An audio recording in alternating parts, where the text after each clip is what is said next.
أشهد أن لا إله إلا الله وحده لا شريك له وأشهد أن محمدا عبده ورسوله أما بعد فأعوذ بالله من الشيطان الرجيم بسم الله الرحمن الرحيم الحمد لله رب العالمين الرحمن الرحيم مالك يوم الدين إياك نعبد وإياك نستعين اهدنا الصراط المستقيم صراط الذين أنعمت عليهم غير المغضوب عليهم ولا الضالين أذن للذين يقاتلون بأنهم ظلموا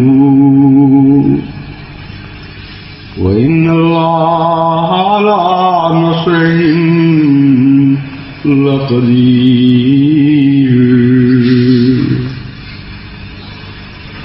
قدير الذين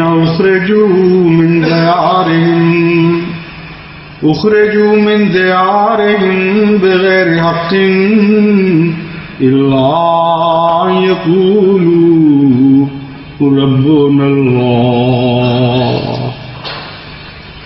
ولولا دفع الله الناس بعضهم ببعض لهدمت صوامع وبيع وصلوات ومساجد يذكر فيه اسم الله كثيرا ولينصرن الله من ينصره إن الله لقوي عزيز.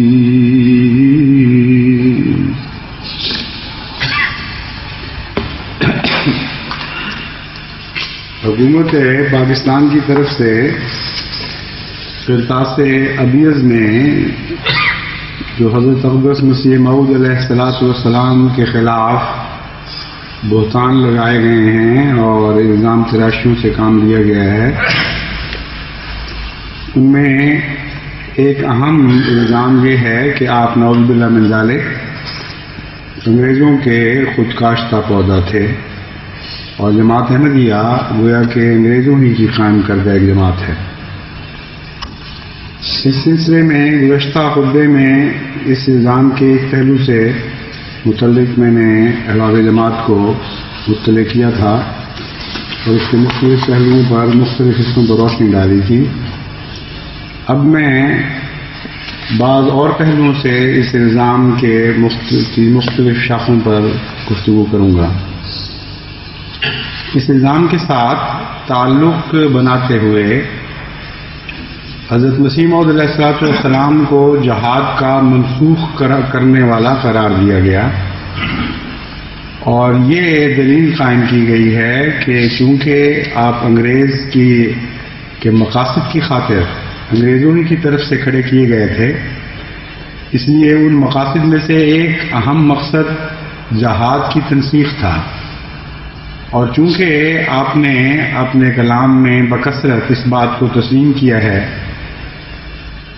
قرطاس ابیض کے مطابق کہ آپ جہاد کو منسوخ کر رہے ہیں، اس لیے صاف ثابت ہو گیا کہ انگریز کے مقصد کو پورا کرنے کی خاطر انگریز ہی کی طرف سے ایک نمائندہ بن کر آپ کھڑے ہوئے، اس دلیل کے کو اگر قریب سے غور سے مطالعہ کیا جائے تو اس کے بہت سے پہلو ہیں جن کو مد نظر رکھتے ہوئے اس کا جائزہ لینا ہوگا۔ سب سے پہلے یہ کہ حضرت مسیح موعود علیہ الصلوۃ والسلام نے اگر انگریز کے مقاصد کی خاطر تنسیخ جہاد کا اعلان کیا تو وہ مقاصد کیا تھے اور کیسے آپ کی ذات سے وہ مقاصد پورے ہوئے۔ دوم یہ کہ حضرت مسیح موعود علیہ الصلوۃ والسلام نے تنسیخ جہاد کا اعلان کن حالات میں کیا، کون سے خطرات تھے جو انگریز کو حقیقتاً درپیش تھے، اور اس کا سیاسی پس منظر کیا ہے۔ اس کے علاوہ بہت سے امور ہیں جن کو میں نے نقطہ بنقطہ ذہن میں رکھا ہوا ہے اور میں انشاءاللہ ان میں سے ہر پہلو پر روشنی ڈالوں گا۔ سب سے پہلے تو یہ دیکھنے والی بات ہے کہ اگر انگریز نے حضرت مسیح موعود علیہ الصلوۃ والسلام سے جہاد کی منسوخی کا اعلان کروانا تھا اور مسلمانوں کو اس خیال سے باز رکھنا تھا تو یہ ناممکن تھا کہ حضرت مسیح موعود علیہ الصلوۃ والسلام سے ایسے دعوی بھی ساتھ کروا دیتے جن سے آپ کی ساری قوم دشمن ہو جاتی۔ کہاں وہ دن تھے کہ علماء عظیم الشان خراج تحسین پیش کر رہے تھے آپ کو، اور یہ کہہ رہے تھے کہ عالم اسلام میں حضور اکرم صلی اللہ علیہ وآلہ وسلم کے وصال کے بعد سے آج تک اس قسم کا عظیم مجاہد اسلام پیدا نہیں ہوا، اور کہاں وہ دعوی جن کے نتیجے میں اچانک ساری کار پلٹ گئی، خیر تو غیر اپنے بھی دشمن ہو گئے، جو خون کے رشتہ دار تھے وہ خونی دشمنوں میں تبدیل ہو گئے، اور ایسی کار پلٹی ایک ہی رات میں ایک ہی دعوے کے ساتھ کہ تمام بستی ہوئی دنیا میں ایک بھی گویا آپ کا نہ رہا۔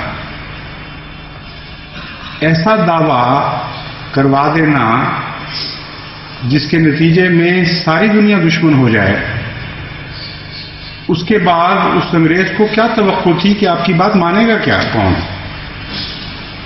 یعنی جہاد کی تنسیخ کا اعلان کے لیے کھڑا کیا جا رہا ہے اور دعوی وہ کروائے جا رہے ہیں جن کے بعد جو کچھ تعلق رکھنے والے تھے وہ بھی خون کے پیاسوں میں تبدیل ہو جائیں۔ ایسی جہالت کی بات کسی ایسے شخص کی عقل میں آ جائے، جس قسم کے اشخاص آج کل احمدیت کی دشمنی میں نظر آتے ہیں، تو آ جائے، لیکن کوئی معقول آدمی دنیا کا اسے تسلیم نہیں کر سکتا۔ اپنا خدا مروا دیا ان کے ہاتھوں، یعنی مصنوعی خدا، اور نبوت یعنی امتی نبوت کا دعویٰ کروا کے تمام مسلمانوں کو اپنا دشمن بنا دیا، ان کا دشمن بنوا دیا۔ حضرت گرو بابا نانک کے متعلق اعلان کر کے ان تمام سکھوں کو دشمن بنا دیا جو پنجاب میں ان کے بستے تھے۔ آریوں سے ٹکر لگوائی اور سارے آریہ سماج کو دشمن بنا دیا۔ سناتن دھرمیوں سے ٹکر دلوائی اور سارے سناتن دھرمیوں کو دشمن بنا دیا۔ بدھوں کے متعلق وہ اعلان کروایا جو ان کو قبول نہیں تھا، زرتشتیوں کے متعلق وہ اعلان کروایا جو ان کو قبول نہیں تھا، اور تمام دنیا میں جتنی قومیں بھی مذہب کی طرف منسوب ہوتی ہیں ان سب کو چیلنج دلوا دیا، اور ہر ایک کو متعلق ایسی بات کہی جو اس کے دل کو کڑوی لگتی تھی۔ اس قسم کا مصنوعی، اس قسم کا جھوٹا تو کبھی دنیا میں کسی نے نہیں دیکھا کہ باتیں وہ کہے جو کڑوی ہوں، جو ہر ایک کو تکلیف پہنچاتی ہوں۔ اس قسم کے اشخاص تو سوائے نبوت کے کبھی منصہ شہود پہ نہیں ابھرا کرتے۔ قرآن کریم کی تاریخ جو قرآن کریم پیش کرتا ہے اسے اٹھا کر دیکھیے، واقعہ نبوت کے سوا ایسا واقعہ کبھی نہیں ہوتا کہ ایک شخص سب دنیا کو اپنی طرف بلانے والا ہو اور دعویٰ ایسا کرے جو سب دنیا کو نامقبول ہو۔ وقت کا سب سے کڑوا دعویٰ یہ دعویٰ ہوا کرتا ہے کہ خدا نے مجھے بھیجا ہے، جب غیر تو غیر اپنے بھی ساتھ چھوڑ دیا کرتے ہیں۔ ایسا دعویٰ انگریز نے کروا دیا ان عقل کے دشمنوں کے نزدیک، اور پھر توقع یہ رکھی کہ جب یہ شخص کہے گا کہ جہاد کا خیال چھوڑ دو تو سارے ایک دم جہاد کا خیال چھوڑ دو۔ انگریزی حکومت کی ساری سردردی ختم ہو جائے گی، سارے مسائل حل ہو جائیں گے، کیونکہ جب مرزا صاحب نے جو اعلان کر دیا، یہ بات ان کی عقل میں آ جائے تو آ جائے، کوئی نارمل، کوئی معقول انسان اس بات کا تصور بھی نہیں کر سکتا۔ اور حالات کیا تھے جن سے انگریز کو خطرہ تھا؟ آئیے اب ان حالات کا جائزہ لیں، اس سیاسی پس منظر کا جائزہ لیں جس وقت انگریز ہندوستان میں داخل ہوا ہے، اس نے اپنی حکومت مستحکم کی ہے۔ کس قسم کے حالات تھے اس وقت مسلمانوں پر؟ کیسی طاقت کا وہ دور تھا جن سے انگریز خائف تھا؟ مولوی مسعود احمد صاحب ندوی اس دور کا ذکر کرتے ہوئے لکھتے ہیں، اس وقت پنجاب میں سکھا شاہی کا زور تھا، مسلمان عورتوں کی عصمت و آبرو محفوظ نہ رہی، ان کا خون حلال ہو چکا تھا، گائے کی قربانی ممنوع تھی، مسجدوں سے استبل کا کام لیا جا رہا تھا، غرض مظالم کا ایک بے پناہ سیلاب تھا جو 5 دریاؤں کی مسلم آبادی کو بہائے لیے جا رہا تھا۔ آنکھیں سب کچھ دیکھتی تھیں مگر قوائے عمل مفلوج ہو چکے تھے۔ سارا ہندوستان بس رہا تھا، تمام قوائے عمل مفلوج تھے۔ سارے ہندوستان کے شمال سے جنوب تک ان کو یہ توفیق نہیں تھی کہ اپنے مسلمان بھائیوں کے خون کی حرمت کا اعلان کریں اور ان لوگوں کے خلاف جہاد کریں جنہوں نے اس کو حلال کر دیا تھا۔ جن کے نزدیک گائے کا خون تو حرام تھا لیکن مسلمانوں کا خون حلال ہو چکا تھا، جن کے نزدیک مسلمان عورتوں کی عصمت اور آبرو کی کوئی بھی قدر و قیمت نہیں تھی، ان ماؤں، بیٹیوں اور بہنوں کی آبرو کی حفاظت کے لیے تو کوئی بھی ہاتھ نہیں اٹھا۔ ان کو بچایا کس نے اس دور سے؟ وہ انگریزی حکومت تھی، جب وہ آئی تو تب امن آیا مسلمانوں کے لیے۔ ان مسلمانوں سے خوف کر رہے تھے انگریز، ان سے خوف کر رہے تھے جو دلی میں ایک حکومت بنا کر بیٹھے ہوئے تھے جن کی دلی میں بھی نہیں سنی جا رہی تھی۔ تمام ہندو ریاستیں آزاد ہو چکی تھی، ہر طرف سے خونخوار بھیڑیوں کی طرح مسلمانوں کو نشانہ بنایا جا رہا تھا ظلم و ستم کا، جن میں اپنی حفاظت کی طاقت نہیں تھی، جن سے حکومت چھینی تھی ایک کمپنی نے۔ ان سے خوف تھا انگریزوں کو کہ وہ ان کو تباہ و برباد کر کے رکھ دیں۔ اور پھر وہ جہاد سچتا کیسا ہے اس کا تصور بھی تو کریں کہ انگریز آیا، سکھوں کے مظالم سے نجات دی، ہندو راجوں اور مرہٹوں کے ظلم و ستم اور استبداد سے بچایا، اور اچانک مسلمانوں کھڑا ہوتا کہ اچھا اب تم نے ہمیں بچا لیا ہے نا، اب ہم تمہیں ٹھیک کرتے ہیں، اب تمہیں بتاتے ہیں، سزا دیتے ہیں کیسے مظلوموں کو بچایا جاتا ہے۔ یہ تھا تصور جہاد۔ عقل کی بات کرو، کوئی ہوش کے ناخن لو۔ یہ کیا دعوے کر رہا ہے؟ کیا دنیا کو منہ دکھاؤ گے کہ یہ ہمارے دعوی ہیں؟ اس انگریز کے خلاف ہم جہاد کرنا چاہتے تھے لیکن جس کو انگریز نے ہمارا دشمن بنا دیا اس کی وجہ سے میں اس لیے ہم جہاد نہیں کر سکے کہ اس نے کہہ دیا تھا جہاد حرام ہو گیا۔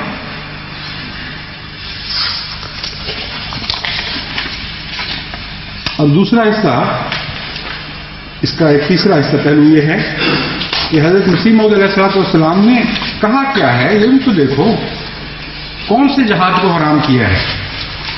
جہاد کے تو مختلف پہلو ہیں، ایک تلوار کا جہاد ہے، ایک نفس کے ساتھ جہاد ہے، ایک تبلیغ اسلام کا جہاد ہے، ایک بڑا وسیع مضمون ہے۔ حرام کسے کہا؟ کیا اسلامی جہاد کے تصور کو حرام کہا یا لوگوں کے بگڑے ہوئے تصور کو حرام قرار دیا؟ جس نے کہا اس کی زبان سے سنو اور غور تو کرو کہ وہ کیا کہہ رہا ہے، کس چیز کو حرام کہہ رہا ہے اور کس چیز کو حلال بتا رہا ہے۔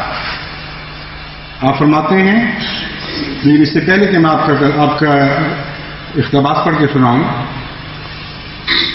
جس پادری کا ذکر ہے اس کا پس منظر بتا دیتا ہوں۔ حضرت مسیح موعود علیہ السلام کے زمانے میں پادری، خصوصاً مسلمانوں سے مرتد ہوئے پادری، اسلام پر شدید حملے کر رہے تھے کہ یہ تلوار کے جہاد کی تلقین کرتا ہے اور انگریزی حکومت کو متنبع کر رہے تھے کہ ان کو برباد کر دو، تباہ و برباد کر کے رکھ دو، ان میں اٹھنے کی طاقت نہ رہنے۔ یہ وہ دور تھا جبکہ عیسائی پادری بڑھ بڑھ کر انگریزوں کو مسلمانوں کے خلاف اس وجہ سے بھڑکانا چاہتے تھے ان کے غلبے کے بعد، اور مسلمانوں میں بیچاروں میں تو کوئی جوش آ ہی نہیں رہا تھا. ان کی باتیں میں آپ کو سناؤں گا تو آپ حیران ہو جائیں گے کہ وہ اس کے نتیجے میں کیا سوچ رہے تھے اور کیا مخاطب ہو رہے تھے انگریز سے، اس سے کیا درخواستیں دے رہے تھے. لیکن یک طرفہ حملہ تھا ظالمانہ پادریوں کا اور اسلام دشمنی کا ان کا ثبوت تھا. وہ چاہتے تھے کہ اس بہانے مسلمان کو ہندوستان میں کچل دیا جائے اور ہندو کی طاقت کی سرپرستی کی جائے اور اسے ابھارا جائے. اور ہندوؤں کا بھی یہی طریق تھا. وہ بار بار انگریز حکام کو مخاطب کر کے توجہ دلاتے تھے کہ اصل تمہیں خطرہ اگر ہے تو مسلمانوں سے ہے.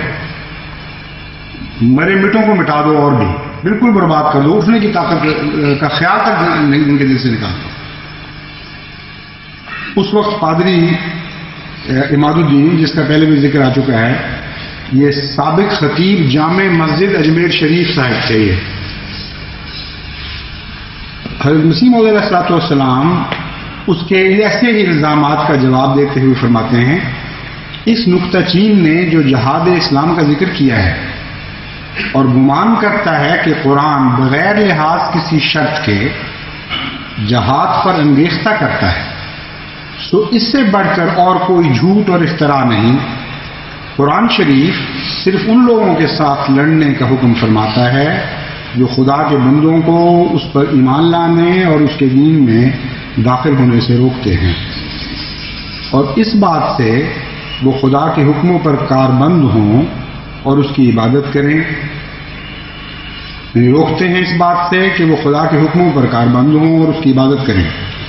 اور وہ ان لوگوں سے لڑنے کے لیے حکم فرماتا ہے جو مسلمانوں سے بے وجہ لڑتے ہیں اور مومنوں کو ان کے گھروں سے اور وطنوں سے نکالتے ہیں اور خلق اللہ کو جبراً اپنے دین میں داخل کرتے ہیں اور دین اسلام کو نابود کرنا چاہتے ہیں اور لوگوں کو مسلمان ہونے سے روکتے ہیں.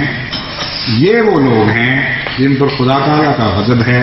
وَوَجَبَ عَلَى الْمُؤْمِنِينَ أَن يُحَارِبُوهُمْ إِن لَّمْ يَنْتَهُوا، یعنی مومنوں پر واجب ہے کہ ان سے لڑیں اگر وہ باز نہ آئیں. یہ ہے حضرت مسیح موعود علیہ الصلوۃ والسلام کی تنسیخ جہاد. اب اور سنیے، کس چیز کو حرام قرار دیا، کس چیز کے خلاف آپ نے جہاد کا علم بلند کیا. یہ بعض جاہل علماء اور بعض پادریوں کے غلط تصورات تھے جن کے خلاف آپ نے آواز بلند کی، جن کے نتیجے میں اسلام کو فائدہ تو کچھ بھی نہیں پہنچنا تھا کیونکہ ان میں لڑنے کی کوئی طاقت ہی نہیں تھی. ہاں، نقصان کے بہت سے اندیشے تھے، بہت سے خطرات تھے جو ان کو ہر طرف سے گھیرے ہوئے تھے. آپ فرماتے ہیں سبحان اللہ، وہ لوگ کیسے راست باز اور نبیوں کی روح اپنے اندر رکھتے تھے کہ جب خدا نے مکے میں ان کو یہ حکم دیا کہ بدی کا مقابلہ مت کرو اگرچہ ٹکڑے ٹکڑے کیے جاؤ، بس وہ اس حکم کو پا کر شیر خوار بچوں کی طرح عاجز اور کمزور بن گئے. وہ نہ ان کے ہاتھوں میں زور ہے نہ ان کے باغوں میں طاقت. باغ ان میں سے اس طور سے بھی قتل کیے گئے کہ 2 اونٹوں کو ایک جگہ کھڑا کر کے ان کی ٹانگیں مضبوط طور پر ان اونٹوں سے باندھ دی گئیں اور پھر اونٹوں کو مخالف سمت میں دوڑایا گیا. بس وہ ایک دم میں ایسے چھڑ گئے جیسے گاجر یا مولی چیری جاتی ہے. مگر افسوس کہ مسلمانوں اور خاص کر مولویوں نے ان تمام واقعات کو نظر انداز کر دیا ہے اور اب وہ خیال کرتے ہیں کہ گویا تمام دنیا ان کا شکار ہے. اور جس طرح ایک شکاری ایک ہرن کا کسی بن میں پتہ لگا کر چھپ چھپ کر اس کی طرف جاتا ہے اور آخر موقع پا کر بندوق کا فائر کرتا ہے، یہی حالات اکثر مولویوں کے ہیں. انہوں نے انسانی ہمدردی کے سبق میں سے کبھی ایک حرف بھی نہیں پڑھا، بلکہ ان کے نزدیک خام خواہ ایک غافل انسان پر پستول یا بندوق چلا دینا اسلام سمجھا گیا ہے. ان میں وہ لوگ کہاں ہیں جو صحابہ رضوان اللہ علیہم کی طرح ماریں کھائیں اور صبر کریں؟ کیا خدا نے ہمیں یہ حکم دیا ہے کہ ہم خام خواہ بغیر ثبوت کسی جرم کے ایسے انسان کو کہ نہ ہم اسے جانتے ہیں اور نہ وہ ہمیں جانتا ہے غافل پا کر چھری سے ٹکڑے ٹکڑے کر دیں یا بندوق سے اس کا کام تمام کریں؟ کیا ایسا دین خدا کی طرف سے ہو سکتا ہے جو یہ سکھاتا ہے کہ یوں ہی بے گناہ، بے جرم، بے تبلیغ خدا کے بندوں کو قتل کرتے چلے جاؤ، اس سے تم بہشت میں داخل ہو جاؤ گے؟ افسوس کا مقام ہے اور شرم کی جگہ ہے کہ ایک شخص جس سے ہماری کبھی کچھ ثابت دشمنی بھی نہیں بلکہ روح شناسی بھی نہیں، وہ کسی دکان پر اپنے بچوں کے لیے کوئی چیز خرید رہا ہے یا اپنے کسی اور جائز کام میں مشغول ہے، اور ہم نے بے وجہ بے تعلق اس پر پستول چلا کر ایک دم میں اس کی بیوی کو بیوہ اور اس کے بچوں کو یتیم اور اس کے گھر کو ماتم کدہ بنا دیا۔ یہ طریق کس حدیث میں لکھا ہے یا کس آیت میں مرقوم ہے؟ کوئی مولوی ہے جو اس کا جواب دے؟ نادانوں نے جہاد کا نام سن لیا ہے اور پھر اس بہانے سے اپنی نفسانی اغراض کو پورا کرنا چاہا ہے۔ یہ وہ جہاد کا تصور ہے جسے آپ نے حرام قرار دیا ہے۔ کون ہے آج جو اس کو آج بھی حلال کہہ سکتا ہے ان علماء میں سے؟ اس لیے جھوٹے الزام لگا رہے ہیں۔ جس چیز کو حضرت مسیح موعود علیہ الصلوۃ والسلام نے حرام کیا ہے وہ ان کے اپنے تصورات تھے، لیکن یہ تصورات اب ظاہر ہو رہے ہیں۔ اس وقت خفیہ باتیں کیا کرتے تھے یہ، اور جہاں تک انگریز کی حکومت کا تعلق ہے اس کو مخاطب کر کے جہاد کا وہی تصور اس کو بتاتے تھے جو حضرت مسیح موعود علیہ الصلوۃ والسلام فرمایا کرتے تھے۔ میں اس مضمون سے متعلق ابھی چند اقتباس پڑھوں گا، تب آپ کو پتہ چلے گا کہ حضرت مسیح موعود علیہ الصلوۃ والسلام کو کیسے مخالفین سے واسطہ پڑا تھا۔ یوں تو نہیں خدا اپنے بندوں کو چنا کرتا اور ان سے پیار کرتا، نہایت ہی دکھوں اور مصیبتوں کے ابتلا میں ڈالتا ہے، نہایت ہی ظالموں کے ساتھ واسطہ پڑتا ہے ان کو اور صبر سے کام لیتے ہیں، تب وہ خدا کے حضور مقدس اور پاکیزہ گنے جاتے ہیں اور ان لوگوں میں شمار ہوتے ہیں جو خدا کو پیارے ہوا کرتے ہیں۔ حضرت مسیح موعود علیہ الصلوۃ والسلام فرماتے ہیں فرفعت هذه السنۃ برفع اسبابها فی هذه الايام، یعنی تلوار کے ساتھ جہاد کے شرائط پائے نہ جانے کے باعث موجودہ ایام میں تلوار کا جہاد نہیں رہا۔ پھر فرمایا وَأُمِرْنَا أَن نَعُدَّ لِلْكَافِرِينَ كَمَا يَعُدُّونَ لَنَا وَلَا نَرْفَعُ الْحُسَامَ قَبْلَ أَن نَقْتُلَ بِالْحُسَامِ، اور ہمیں یہ حکم ہے کہ ہم کافروں کے مقابل میں اس قسم کی تیاری کریں جیسی وہ ہمارے مقابلے کے لیے کرتے ہیں، یا یہ کہ ہم کافروں سے ویسا ہی سلوک کریں جیسا وہ ہم سے کرتے ہیں، اور جب تک وہ ہم پر تلوار نہ اٹھائیں اس وقت تک ہم بھی ان پر تلوار نہ اٹھائیں۔ پھر فرماتے ہیں اس زمانے میں جہاد روحانی صورت سے رنگ پکڑ گیا ہے، اور اس زمانے میں جہاد یہی ہے کہ اعلاء کلمہ اسلام میں کوشش کریں۔ صرف یہ منسوخ فرمایا، وہ جہاد کا تصور منسوخ فرمایا جو علماء نے اپنی طرف سے بنا لیا تھا، گھڑ لیا تھا۔ شرط جہاد نہ ہونے کے نتیجے میں جب تک وہ شرط پوری نہ ہو اس وقت تک جہاد کرنا منع ہے، یہ فرمایا۔ لیکن جہاد کا ایک حصہ ہے جو شرط نہ پوری ہونے کی وجہ سے منع ہے۔ جہاد کا جہاں تک وسیع تر تعلق ہے، وسیع تر مضمون کا تعلق ہے، آپ فرماتے ہیں جہاد فی ذات ہی تو کبھی منسوخ ہو ہی نہیں سکتا، ہر حال میں ہمیشہ لازماً جاری رہے گا۔ اس کی کوئی نہ کوئی صورت ایسی ہے جسے مومن سر انجام دے سکتا ہے۔ چنانچہ فرماتے ہیں کہ اعلاء کلمہ اسلام میں کوشش کریں، مخالفوں کے الزامات کا جواب دیں، دین متین اسلام کی خوبیاں دنیا میں پھیلائیں، حضرت صلی اللہ علیہ وآلہ وسلم کی سچائی دنیا پر ظاہر کریں۔ یہی جہاد ہے جب تک کہ خدا تعالیٰ کوئی دوسری صورت دنیا میں ظاہر نہ کرے، اور یہ ہمیشہ کے لیے نہیں۔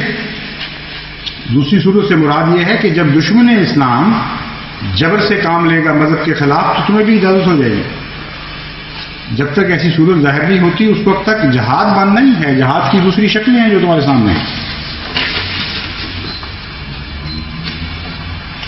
فرماتے ہیں اب سے تلوار کے جہاد کا خاتمہ ہے، ہر جہاد کا نہیں۔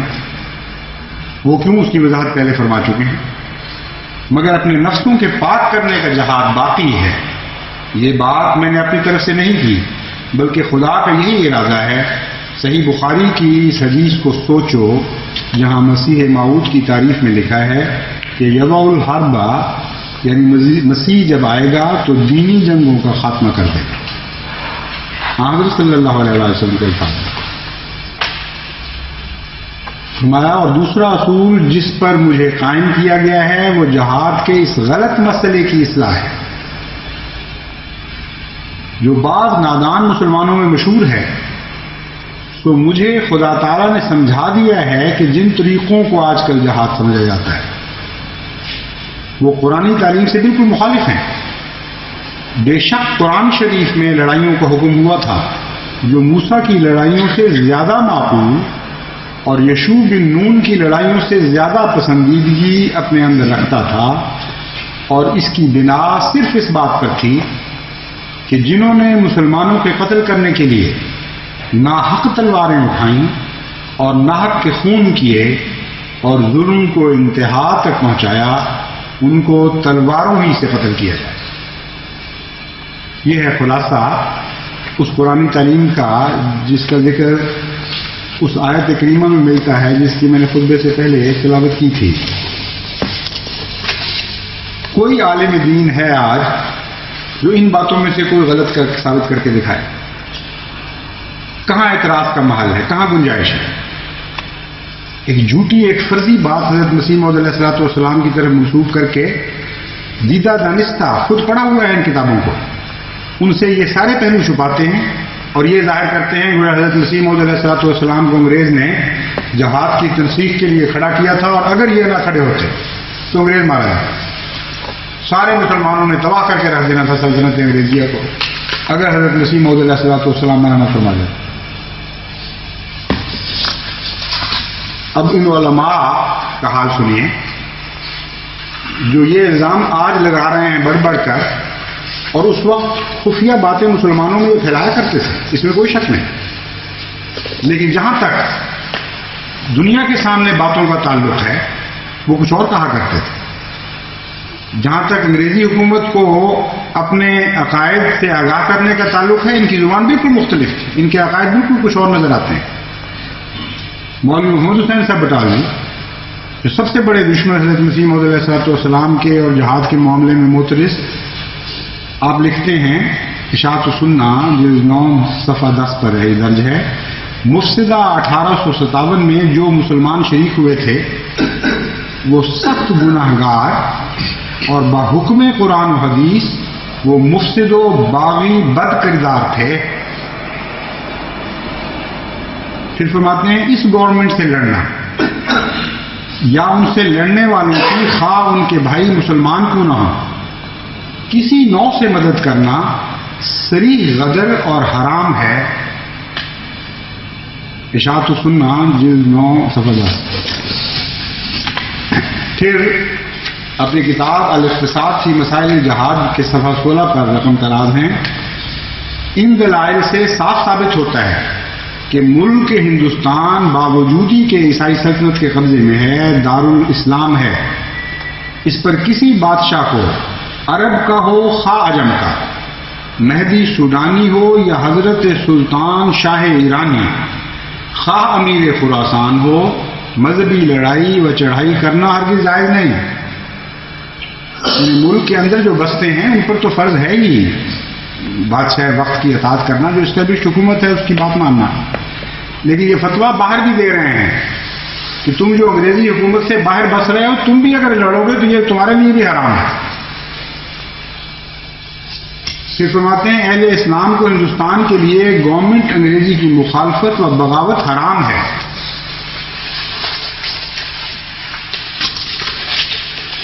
پھر فرماتے ہیں اس زمانے میں شرعی جہاد کی کوئی صورت ہی نہیں ہے کیونکہ اس وقت نہ کوئی مسلمانوں کا امام موصوف بصفات و شرائط امامت موجود ہے. آج کہاں سے پیدا ہو گیا یہ امام؟ کیا اس امام کے پیدا کرنے کے لیے فوجی حکومت درکار ہوا کرتی ہے؟ کب مذہب کی دنیا میں خدا تعالیٰ نے فوجی حکومتوں کے ذریعے امام قائم کروائے تھے؟ فرماتے ہیں موصوف بصفات و شرائط امامت موجود ہونا چاہیے اور نام کو ایسی شوکت جمعیت حاصل ہے جس سے وہ اپنے مخالفوں پر فتح یاب ہونے کی امید کر سکیں.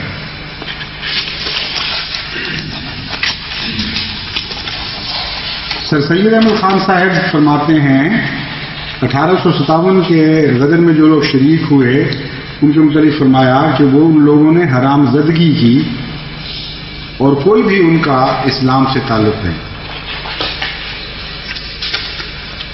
اعلیٰ حضرت سید احمد رضا خان صاحب بریلوی، امام اہل سنت بریلوی فرقہ، فرماتے ہیں ہندوستان دارالاسلام ہے، اسے دارالحرب کہنا ہرگز صحیح نہیں.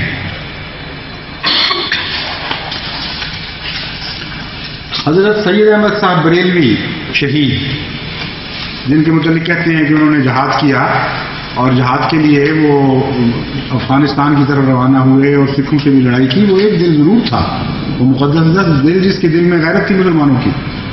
لیکن جہاں تک انگریزی حکومت کا تعلق ہے، آپ کے سوانح نگار سوانح احمدی کلام کے صفحہ 71 پر لکھتے ہیں سرکار انگریزی کو گو منکر اسلام ہے. فرماتے ہیں یہ ہوا یہ واقعہ کہ حضرت سید احمد صاحب بریلوی رحمۃ اللہ علیہ مجدد 13ویں صدی سے متعلق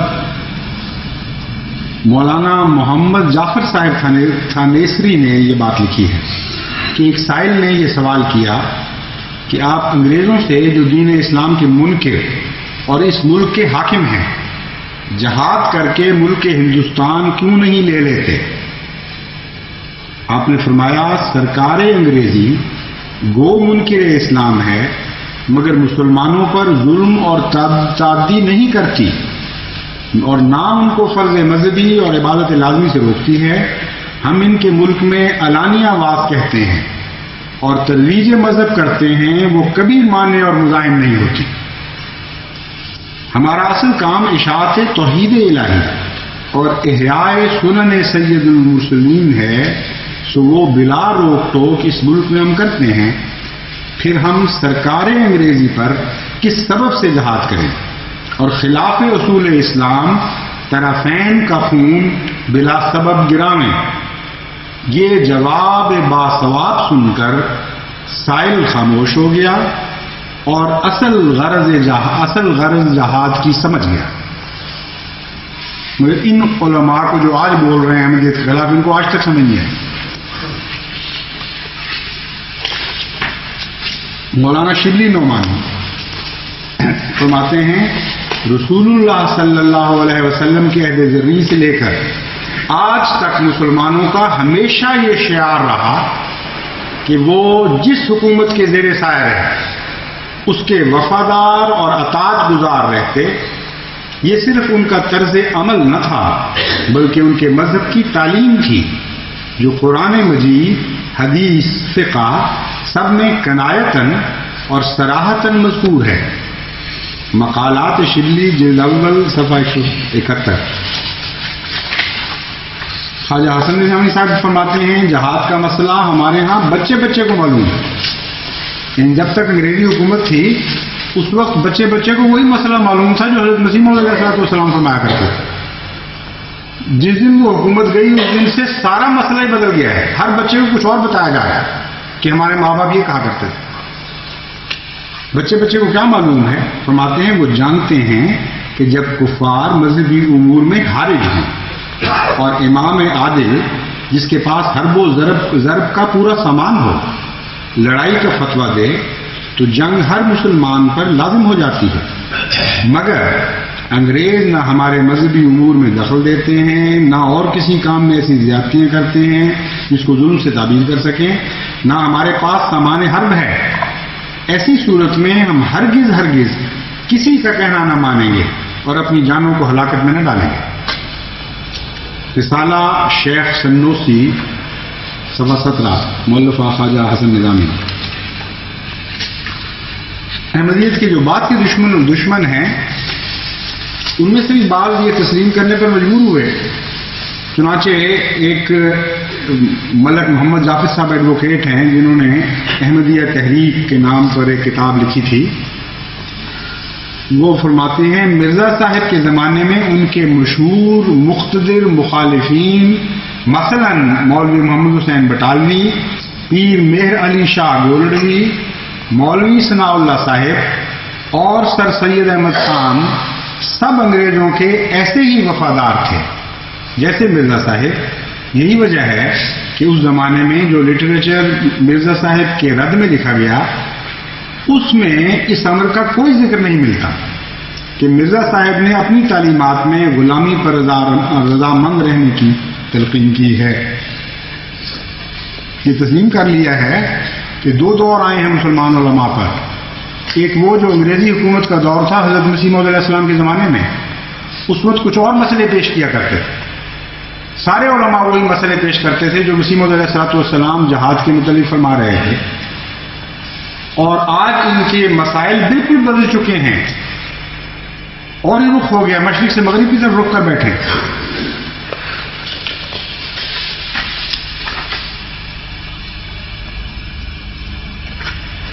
حوالے تو بے حد ہیں لیکن میں اب اس پہ ختم کرتا ہوں بعض تازہ حوالوں پر. شورش کشمیری صاحب جو احمدیوں کے اول معاندین میں سے تھے، کتاب سید عطاء اللہ شاہ بخاری میں یہ بات تسلیم کرنے پر مجبور ہو گئے کہ جمال الدین ابن عبداللہ شیخ عمر حنفی مفتی مکہ معظمہ، احمد بن ذہنی شافعی مفتی مکہ معظمہ، اور حسین بن ابراہیم مالکی مفتی مکہ سے بھی فتاوی حاصل کیے گئے جن میں ہندوستان کے دارالاسلام ہونے کا اعلان کیا گیا تھا. تو کون سی بات باقی رہ گئی ہے؟ کہاں کے مولوی بولیں گے؟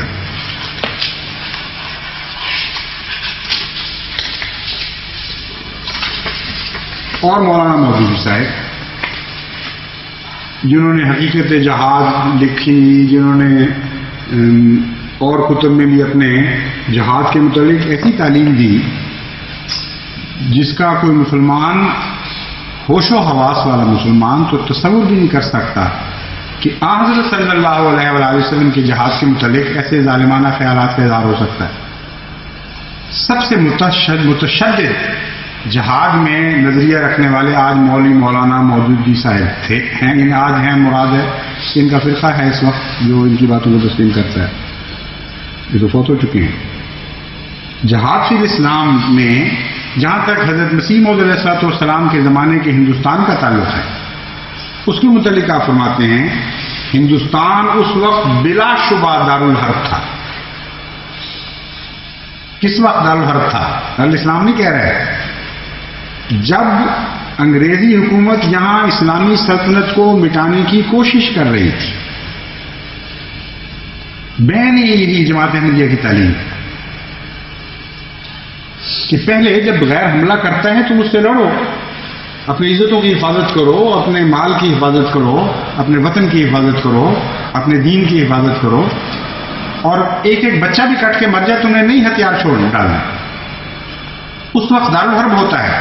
اس وقت ہر قسم کا دفاع جہاد اسلام کہلا سکتا ہے. چنانچہ مولانا مودودی فرماتے ہیں یہی بات کہتے ہیں اس وقت مسلمانوں کا فرض تھا کہ یا تو اسلامی سلطنت کی حفاظت میں جانیں لڑاتے یا اس میں ناکام ہونے کے بعد یہاں سے ہجرت کر جاتے. لیکن جب وہ مغلوب ہو گئے، انگریزی حکومت قائم ہو چکی اور مسلمانوں نے اپنے پرسنل لاء پر عمل کرنے کی آزادی کے ساتھ یہاں رہنا قبول کر لیا، تو اب یہ ملک دارالحرب نہیں رہا. سود حصہ اول صفحہ 77 تا 78. یہ کتاب کا نام ہے سود. اور جلالت الملک شاہ فیصل نے اس سال 1385 ہجری حج کے موقع پر رابطۃ العالم الاسلامی مکہ مکرمہ کے اجتماع میں فرمایا، اے معزز بھائیو، تم سب کو جہاد فی سبیل اللہ کا علم بلند کرنے کے لیے بلایا گیا ہے.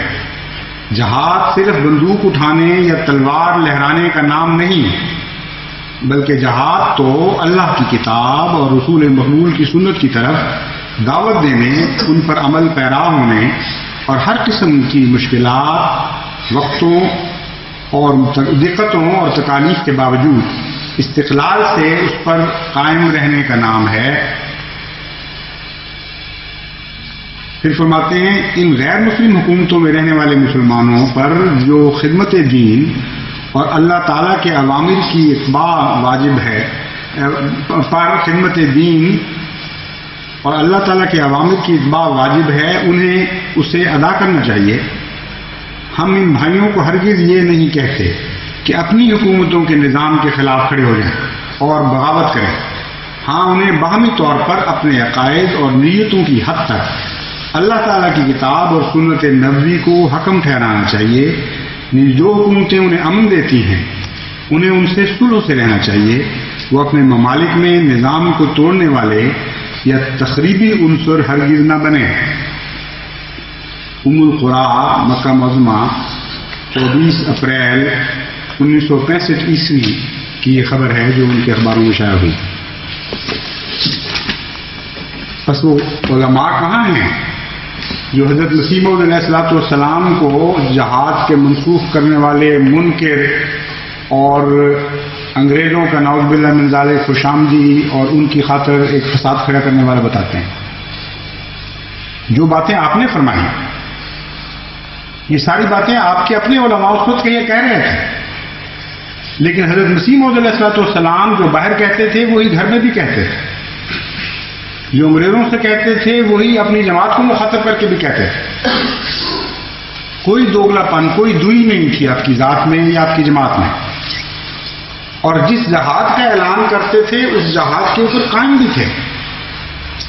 اس جہاد کے تصور پر صرف زبانی جمع خرچ نہیں تھی، بلکہ آپ نے اپنی ساری زندگی، اپنا سارا وجود اس جہاد کی پیروی میں خرچ کیا اور تمام جماعت کو بھی اسی کی تلقین فرمائی۔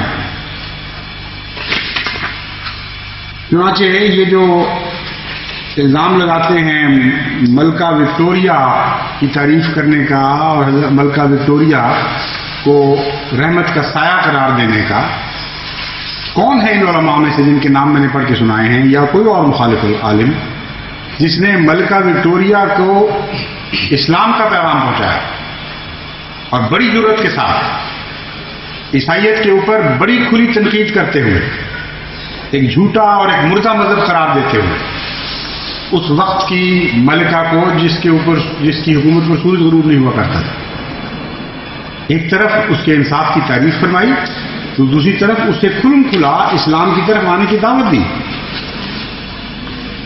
اور یہ جو ہندوستان کو دارالاسلام قرار دینے والے تھے، حضرت مسیح موعود علیہ الصلوۃ والسلام کی عارف باللہ نگاہ نے اسے دارالاسلام کے طور پر نہیں دیکھا بلکہ دارالحرب سمجھا، کیونکہ آپ جہاد کا عرفان رکھتے تھے، آپ جانتے تھے کہ جہاد کس کو کہتے ہیں۔ جہاں جہاد فرض ہے وہ دارالاسلام ہو نہیں سکتا، وہ تو دارالحرب ہے۔ لیکن کن معنوں میں اس کی تشریح آپ خود فرماتے ہیں یہ مقام دارالحرب ہے پادریوں کے مقابلہ میں۔ اس لیے ہم کو چاہیے کہ ہرگز بیکار نہ بیٹھیں، مگر یاد رکھو کہ ہماری حرب ان کے ہم رنگ ہو، جس قسم کے ہتھیار لے کر میدان میں وہ آئے ہیں اسی طرح کے ہتھیار ہم کو لے کر نکلنا چاہیے۔ یہی وجہ ہے اللہ تعالیٰ نے اس عاجز کا نام سلطان القلم اور میرے قلم کو ذوالفقار علی فرمایا ہے۔ اس میں یہی سر ہے کہ یہ زمانہ جنگ و جدل کا نہیں بلکہ قلم کا زمانہ ہے۔ پھر فرماتے ہیں ملکہ معظمہ وکٹوریہ کو مخاطب کر کے، اے معزز ملکہ، مجھے تعجب ہے کہ تو باوجود کمال فضل اور علم و فراست کے دین اسلام کی منکر ہے۔ یہ خوش آمدی کی زبان ہوا کرتی ہے؟ تمہیں کیوں ایسی خوش آمدی کی توفیق نہیں ملی اگر تم خوش آمدی نہیں تھے؟ یعنی اگر خوش آمدی نہیں تھے تو تمہیں ایسے الفاظ کی توفیق کیوں نہ ملی؟ فرمایا اے معزز ملکہ، تعجب ہے کہ دین اسلام کی منکر ہے اور جس غور و فکر کی آنکھ سے سلطنت کے امور سر انجام دیتی ہے اس آنکھ سے اسلام کے بارے میں غور کیوں نہیں کرتی؟ سخت تاریخی کے بعد اب جب کہ آفتاب طلوع ہو چکا ہے تو کیا اب بھی تو نہیں دیکھتی؟ تو جان لے اللہ تیری مدد کرے کہ یقیناً دین اسلام ہی انوار کا مجموعہ ہے، نہروں کا منبع اور پھلوں کا بستان ہے، تمام ادیان اسی کا ایک حصہ ہیں۔ بس تو اس کی خوبصورتی کو دیکھ اور ان لوگوں میں سے ہو جا کہ جو اس سے فراغت رزق دیے جاتے ہیں اور اس کے باغات سے کھاتے ہیں، یقیناً یہ دین ہی زندہ ہے، برکات کا مجموعہ اور نشانات کا مظہر ہے، جو پاکیزہ باتوں کا حکم دیتا ہے اور بدیوں سے روکتا ہے، اور جو کوئی اس کے خلاف کہتا ہے یا نافرمانی کرتا ہے وہ نامراد رہتا ہے۔ اے معزز ملکہ، دنیاوی نعما کے لحاظ سے خدا کا بہت بڑا فضل تجھ پر ہے، بس اب تو آخرت کی بادشاہت میں بھی دلچسپی پیدا کر اور توبہ کر، اور اس خدائے واحد الیگانہ کی فرما برداری اختیار کر کہ نہ تو اس کا کوئی بیٹا ہے اور نہ ہی بادشاہت میں اس کا کوئی شریک، بس تو اسی کی بڑائی بیان کر۔ کیا تم اس کے علاوہ معبود بناتے ہو ان کو جو کوئی چیز پیدا نہیں کر سکتے اور وہ خود پیدا کیے گئے ہیں؟ بس اگر تو کسی شک میں ہے تو میں اس کی سچائی کے نشانات دکھلانے کو تیار ہوں۔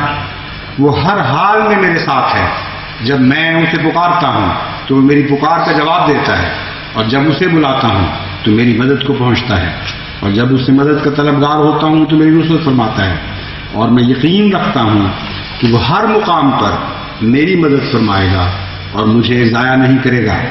بس کیا تو جزا سزا کے دن کے خوف سے میرے نشانات اور صدق و صداقت کے ظہور کو دیکھنا پسند کرے گی؟ اے قیصرہ، توبہ کر اور سن تاکہ خدا تیرے مال میں اور ہر اس چیز میں جس کی تو مالک ہے برکت بخشے، اور تو ان لوگوں میں سے ہو جائے جن پر خدا کی رحمت کی نظر ہوتی ہے۔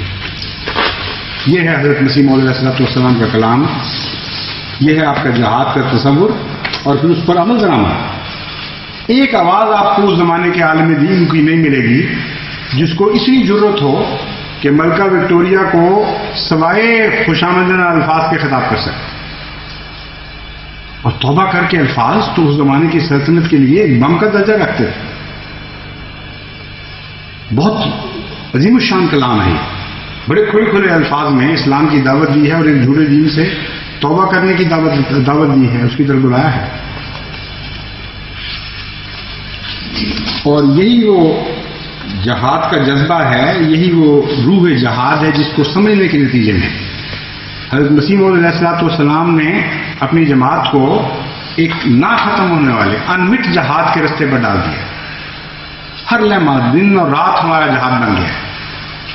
ایک پاکستان کے نامور مورخ شیخ محمد اکرم صاحب اپنی کتاب موج کوثر میں اس بات کو محسوس کر کے لکھتے ہیں، فرماتے ہیں دنیا کے مسلمانوں میں سب سے پہلے احمدیوں نے اس حقیقت کو پایا کہ اگرچہ آج اسلام کے سیاسی زوال کا زمانہ ہے، لیکن عیسائی حکومتوں میں تبلیغ کی اجازت کی وجہ سے مسلمانوں کو ایک ایسا موقع بھی حاصل ہے جو مذہب کی تاریخ میں نیا ہے اور جس سے پورا فائدہ اٹھانا چاہیے۔ پھر فرماتے ہیں مسلمان تو جہاد بالسیف کے عقیدہ کا خیالی دم بھرتے، نہ عملی جہاد کرتے ہیں نہ تبلیغی جہاد، لیکن احمدی دوسرے جہاد یعنی تبلیغ کو فریضہ مذہبی سمجھتے ہیں، انہیں خاصی کامیابی حاصل ہوئی۔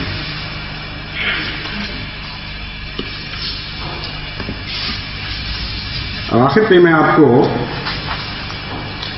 حضرت مسیح موعود علیہ السلام کے تصور جہاد اور مولانا مودودی صاحب کے تصور جہاد کا ایک موازنہ کر کے دکھاتا ہوں۔ ایک تو یہ کہ دو تصور ہیں ان کے، انگریزی حکومت کے دوران اس حکومت میں بیٹھ کر جو باتیں کرتے ہیں وہ اور ہیں، اور جب وہ حکومت ختم ہو جاتی ہے تو پھر جو باتیں کرتے ہیں وہ اور ہیں۔ دو پیمانے ہیں ہر چیز میں۔ حضرت صلی اللہ علیہ وآلہ وسلم کی طرف جو تصور جہاد منسوب کرتے ہیں وہ اور ہے،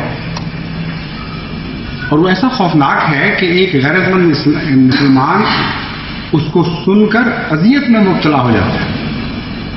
اصحاب شکن ہے ان کا تصور جہاد، اور حضرت مسیح موعود علیہ السلام کے خلاف باتیں کرنے اور الزام تراشی میں آج یہ جماعت سب سے آگے ہے۔ مگر اس سے پہلے کہ مولانا مودودی کا تصور جہاد ان کے الفاظ میں آپ کے سامنے رکھوں، میں میجر آسبرن کی ایک کتاب اسلام انڈر دی عرب رول کا ایک اقتباس آپ کے سامنے رکھتا ہوں۔ میجر آسبرن کی کتاب کا اقتباس ہے اس میں اسلام زیر حکومت عرب، یہ ترجمہ اس کا کیا ہے کرنے والے نے، مگر اصل نام ہے اسلام انڈر دی عرب رول۔ وہ لکھتے ہیں جب آپ کو تکلیفیں دی جاتی تھیں یہاں حضرت صلی اللہ علیہ وسلم کو، اس وقت جو اصول آپ نے تجویز کیے تھے ان میں سے ایک یہ بھی تھا کہ مذہب میں کوئی زبردستی نہیں ہونی چاہیے، مگر کامیابی کے نشے میں آپ کے بہتر خیالات کی آواز کو، نعوذ باللہ من ذالک، خیالات کی آواز کو بہت عرصہ پہلے ہی فاش کر دیا، خاموش کر دیا۔ انہوں نے جنگ کا ایک عام فرمان جاری کر دیا تھا جس کا نتیجہ یہ تھا کہ اہل عرب میں ایک ہاتھ میں قرآن اور دوسرے ہاتھ میں تلوار لے کر جلتے ہوئے شہروں کی شعلوں اور تباہ و برباد شدہ خاندانوں کی چیخ و پکار کے درمیان اپنے دین کی اشاعت کی۔ کیسا ظالمانہ، کیسا ناپاک تصور ہے غلبہ اسلام کا جو ایک اسلام دشمن مستشرق پیش کر رہا ہے۔ اسی تصور کو مولانا مودودی لگی لپٹی باتوں میں ریشم کے کپڑے میں لپیٹ کر اپنی فصاحت و بلاغت کے پردوں میں چھپا کر اس طرح پیش کرتے ہیں۔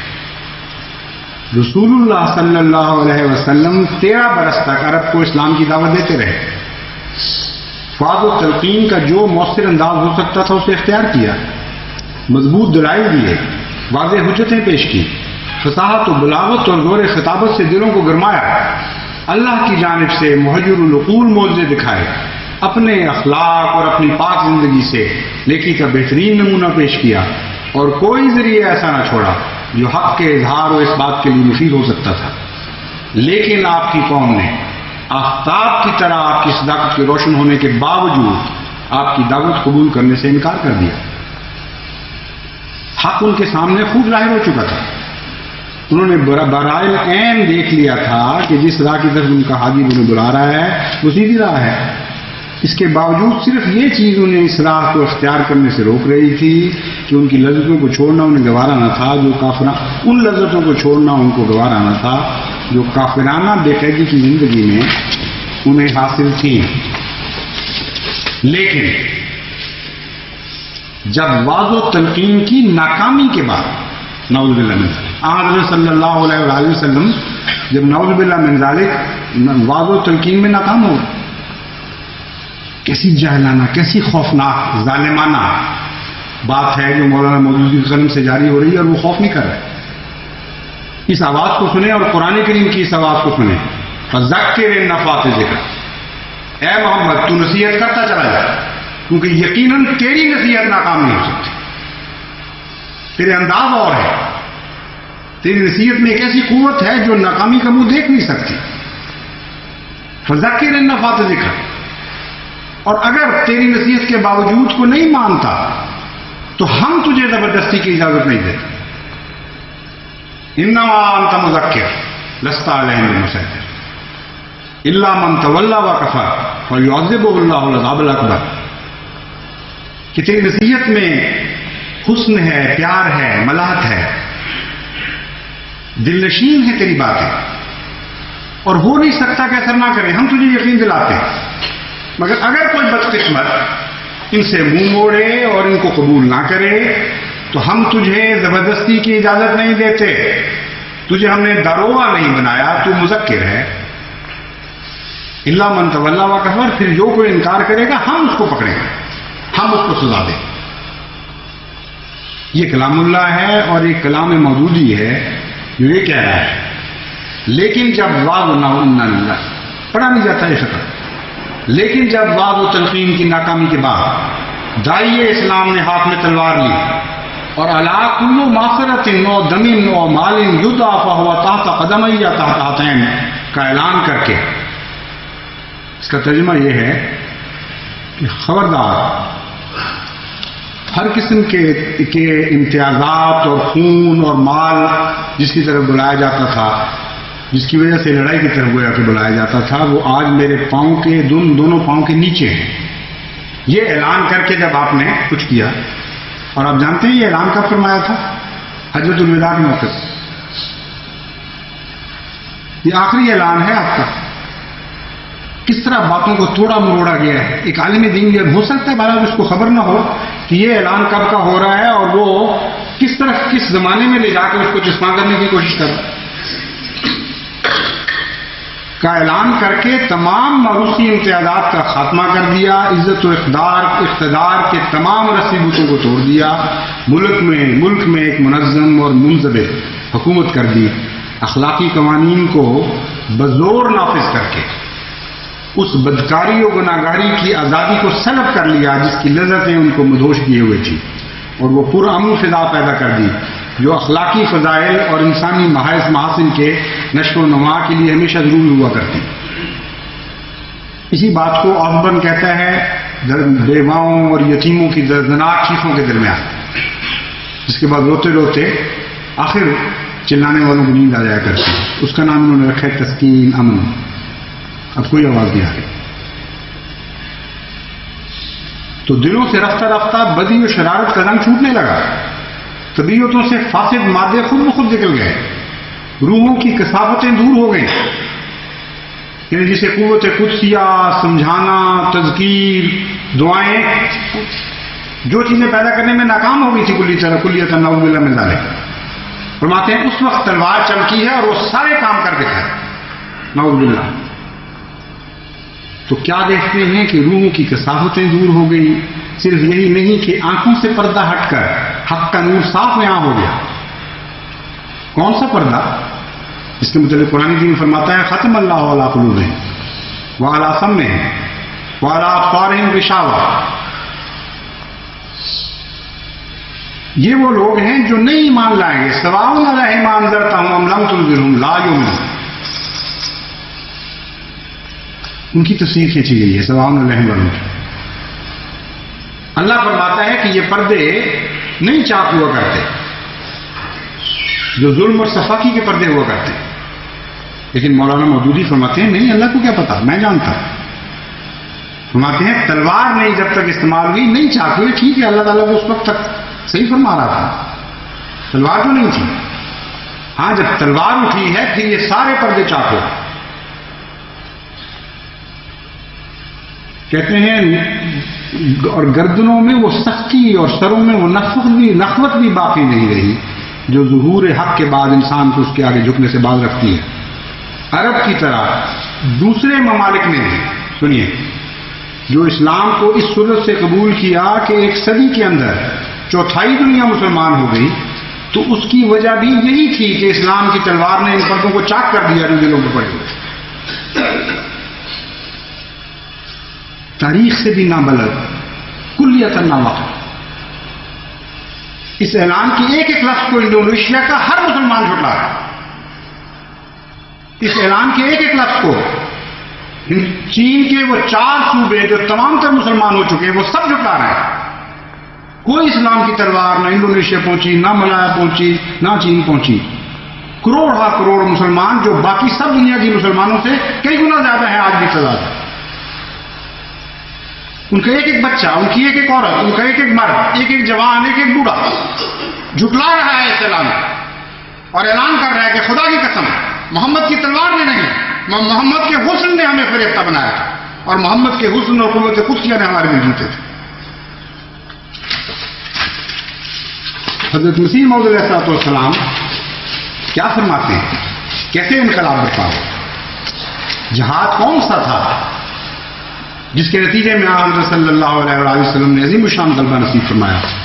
فرماتے ہیں حضرت صلی اللہ علیہ وسلم کا انقلاب عظیم دعاؤں ہی کے نتیجے میں رونما ہوا تھا. وہ عرب کی بیابانی ملک میں ایک عجیب ماجرا، وہ جو عرب کے بیابانی ملک میں ایک عجیب ماجرا گزرا کہ لاکھوں مردے تھوڑے دنوں میں زندہ ہو گئے اور پشتوں کے بگڑے ہوئے الہی رنگ پکڑ گئے اور آنکھوں کے اندھے بینا ہوئے اور گونگوں کی زبان پر الہی معارف جاری ہوئے. اور دنیا میں ایک دفعہ ایک ایسا انقلاب پیدا ہوا کہ نہ پہلے اس پہ کسی آنکھ نے دیکھا اور نہ کسی کان نے سنا. کچھ جانتے ہو کہ وہ کیا تھا؟ کچھ جانتے ہو کہ وہ کیا تھا؟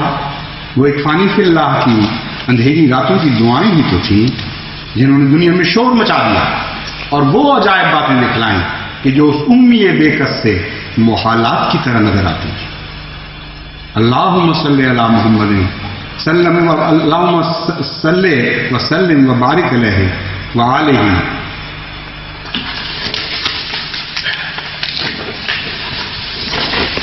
حضرت مسیح موعود علیہ الصلوۃ والسلام کی اس تحریر کے مقابلے پر مولانا مودودی صاحب کی تحریر پڑھ کر دیکھیے. دونوں کے درمیان ایک فرق بین ہے. ایک بعد المشرقین ہے،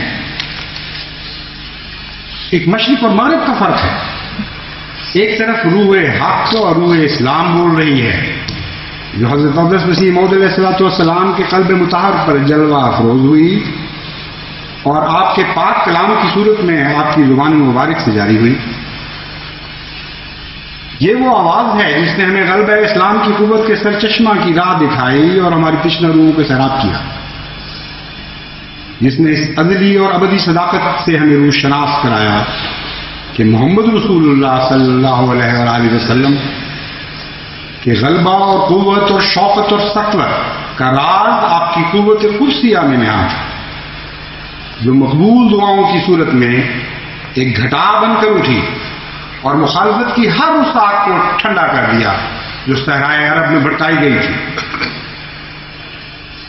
اور ہر خشک و تر اور ہر بحر و بر کو سیراب کیا اور ایک ایسا آب حیات برسایا جس نے صحراؤں کو سبززاروں میں اور ویرانوں کو چمنستانوں میں تبدیل کر دیا اور مردہ زمینوں کو زندہ کر دیا. ایک طرف یہ ہے روح حق کی آواز اور روح اسلام کی آواز، اور ایک طرف موجودیت کی روح بھی مولانا مودودی کے الفاظ میں بول رہی ہے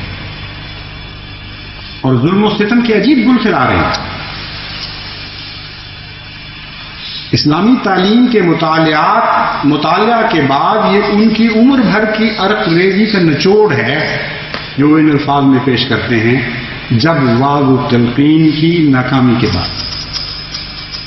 انا للہ و انا الیہ راجعون. کیا یہ مزاج شناس نبوت کی آواز ہے جو ہم سن رہے ہیں؟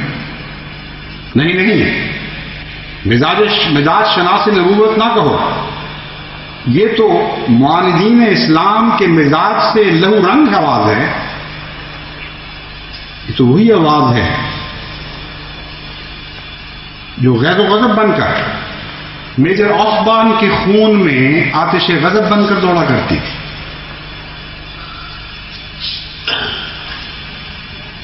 یہ تو وہی نجس آتش سیال ہے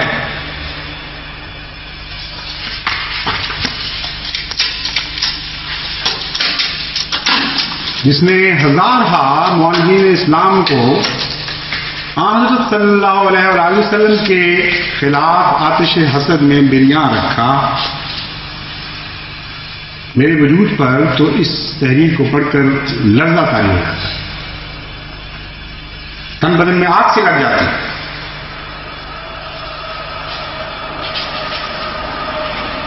الفاظ نہیں، یہ تو پتھر ہیں، بے درد بے رحم پتھر. یہ کلام نہیں، یہ تو نشتر ہیں، صفاق تیز دھار نشتر جو ہر عاشق رسول کے دل پر چلتے ہیں. یہ وہ نشتر ہیں جن کے زخم گہرے اور پردرد اور سخت اذیتناک ہیں. کیا یہ مزاج شناس نبوت کی آواز ہے جو ہم سن رہے ہیں؟ نہیں،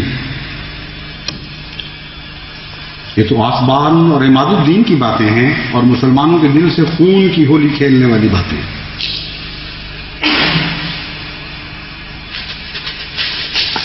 خدا کے لیے اسے روح اسلام نہ کہو، اسے روح معدودیت کہو.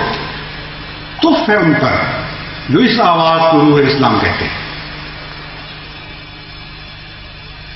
حضرت مسیح موعود علیہ الصلوۃ والسلام کا عارفانہ تصور غلبہ اسلام اور جہاد کے متعلق، کہاں وہ تصور اور کہاں یہ بھیس بدلی ہوئی لاکھ پردوں میں لپٹ ہوئی باتیں جو ان پردوں میں رہ کر بھی اپنے ذہن کو چھپا نہیں سکتے. ان کا نشتر ان پردوں کو چاک کر کے پھر بھی ہمارے دلوں پر حملہ کر رہا ہے. یہ وہ باتیں ہیں جو اس حضرت صلی اللہ علیہ وآلہ وسلم اور اسلام پر سب سے زیادہ بھیانک الزامات ہیں. کیسے ہم تسلیم کریں اس جہاد کے تصور کو؟ یہ تو مرنے کے لائق تصور ہے، رد کیے جانے کے لائق تصور ہے ہمارے آقا و مولا حضرت محمد مصطفیٰ صلی اللہ علیہ وسلم کی طرف ایک لہجہ کے لیے بھی اس تصور کو منسوب نہیں کیا جا سکتا. اسی صورت میں ہم اس کو ماننے کے لیے تیار نہیں. بس ان علماء کے حالات کو دیکھیں تو عجیب دل پر ایک کپکپی سی طاری ہو جاتی ہے. وقت وقت کی آوازیں بدلتے ہیں، اسلام کے نام اور روح سے غافل، ظالمانہ حملے کرنے والے خدا کے مقدس وجودوں پر، اور کوئی خوف نہیں کھاتے کہ ہم کیا کہہ رہے ہیں اور کیا کر رہے ہیں، ہماری زبان کیا ہے اور ہمارا عمل کیا ہے. جہاں تک اس مضمون کے بقیہ حصہ کا تعلق ہے کہ جب عالم اسلام پر مصیبتوں کے وقت آئے تو کون تھا جو صف اول میں اسلام کی خاطر سینہ سپر ہو گیا اور اسلام کے دکھ اپنی چھاتی پر لیے؟ کیا وہ احمدی مسلمان تھے یا یہ علماء جو سادہ لو مسلمانوں کو ہمیشہ بیوقوف بناتے رہے اور آج بھی بنا رہے ہیں؟ اس حصے کا جہاں تک تعلق ہے، کیونکہ وقت بہت زیادہ ہو چکا ہے، میں انشاءاللہ آئندہ خطبے میں اس پر روشنی ڈالوں گا.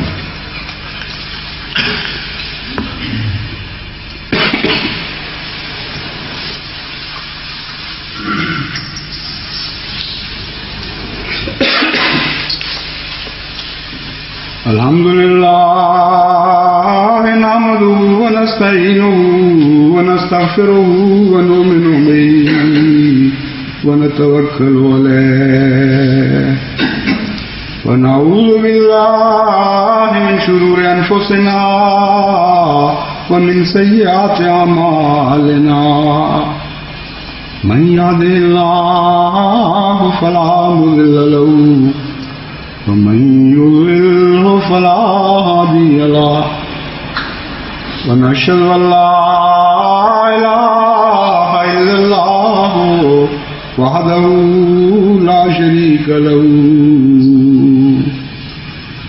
ونشهد أن محمدا عبده ورسوله. عباد الله رحمكم الله، إن الله يأمر بالعدل والإحسان وإيتاء ذي القربى وينهى عن الفحشاء والمنكر والبغي يعظكم لعلكم تذكرون. اذكروا الله يذكركم وادعوه يستجب لكم ولذكر الله أكبر.